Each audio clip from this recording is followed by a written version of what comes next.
New this morning, there was a lot new this morning, but listen to this. A scathing report in the Wall Street Journal says that President Trump's former personal lawyer and fixer, Michael Cohen, hired a firm to rig online polls to help then candidate. CNN now exclusively has this statement confirming that story from Michael Cohen himself. It says the following: "What I did was at the direction of and for the sole benefit of Donald J. Trump. I truly regret my blind loyalty to a man who doesn't deserve it," implicating the president in this payment. And again, that coming from Michael Cohen exclusively to CNN this morning. So what is this Wall Street Journal story about? Well, Cohen allegedly gave the owner of a pretty small tech company thousands of dollars in cash in a Walmart bag when he came to Trump Tower as payment for writing online scripts to help Trump score better in polls, rigging online polls to the benefit of the president. With us now is MJ Lee, CNN national political correspondent. Anything here illegal? Yeah, just to add to the growing list of bizarre Michael Cohen headlines, let me just walk you through the Wall Street Journal story. It is reporting that in 2015, a man named John Gauger, he runs a tech company, as you said, Poppy, went to Trump Tower to collect $50,000 for work that he did for Michael Cohen to try to rig online polls for then candidate Donald Trump, who was running for president, so that he could have better poll numbers. Now, we don't know if that effort was successful, but this was the work that he says he performed for Michael Cohen on Donald Trump's behalf. Now, the story says that Michael Cohen handed over to John Gauger, this guy, a Walmart bag full of around $12,000 in cash. Now, Cohen, to the Wall Street Journal, denies that piece of the reporting, says that all monies paid to Mr. Gauger were by check. So the cash bag part of this, Michael Cohen is denying. Now, Gauger goes on to claim in the Wall Street Journal that he did not get paid in full, that what was promised to him was the $50,000. But what the Journal is also reporting, and this is significant, is that in 2017, even though Michael Cohen did not pay this full amount to this guy who was trying to rig the online polls for Donald Trump, that Cohen still asked Donald Trump for the full payment of $50,000 and that he was paid this money.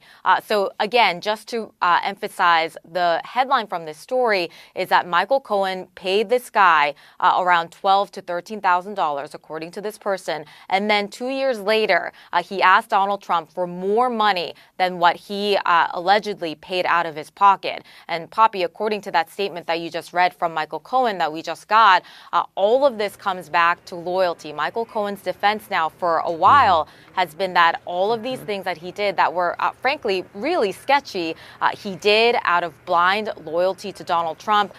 This is obviously going to be a huge, huge narrative that we see when Michael Cohen testifies in Congress next month. Yeah. Set for that testimony, MJ, is, set for February 7th. And you're learning some new details about the concerns he has about testifying before Congress. What are they? That's right. I mean, we are learning that Michael Cohen is basically concerned about his family.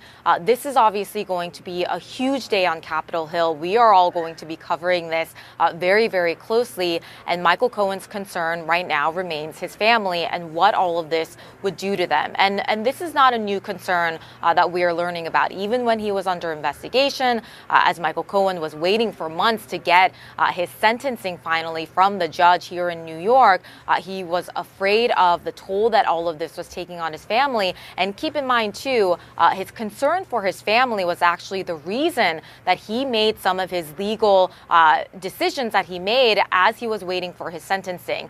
Even before he was able to get a full cooperation with prosecutors, he decided he's going to get the sentencing on the day that was originally determined, because his strategy was, I want to put this behind me as quickly as possible so that I can move on and so that my family can move on. MJ Lee, thanks very much. Paul Callan is back with us. Just the legal question here, right? I mean, did he admit to a crime here by confirming that, yes, I did this, but it was at the sole benefit of and direction of the president? He quite possibly did. There is a federal crime called wire fraud or mail fraud, where if you use federal mails or telephones or the internet to communicate over wires and to defraud somebody, that's a federal crime. So this would be, in essence, defrauding the American people. Yes. But by the president as well? I mean, if Cohen's saying the president directed him. Oh, yes, he does. So that would pull the president into it. But here's the problem with the theory actually being used by prosecutors. You'd probably wipe out half the Congress because everybody exaggerates what they're doing in the polls, or they discredit a poll. Pay someone off to I don't know. Polls? Prosecutors will look at this and say, will every opponent of another candidate claim that he's using rigged polls? I think you could make a criminal case out of it, but I think it would be a tough one. The other problem here that I see with Michael Cohen is that obviously he only paid the guy that he hired to rig the poll $13,000 or $12,000, but he billed the president $50,000. So Trump's going to come in and say, I'm the victim of Michael Cohen. He defrauded me as well as maybe the public. And this, the Wall Street Journal says that, look, the Trump org didn't ask what the money was for. And Cohen did the $50,000 and Cohen. There's a lot more details we need on this Michael Cohen story to see how it plays out. Cohen's saying explicitly to CNN he did this at the direction of the president. Yes. Significant. Okay, it's been a tough day for Mr. Trump today. I'll tell you that. It's 9:23 in the morning. Right. Thanks very much, Paul.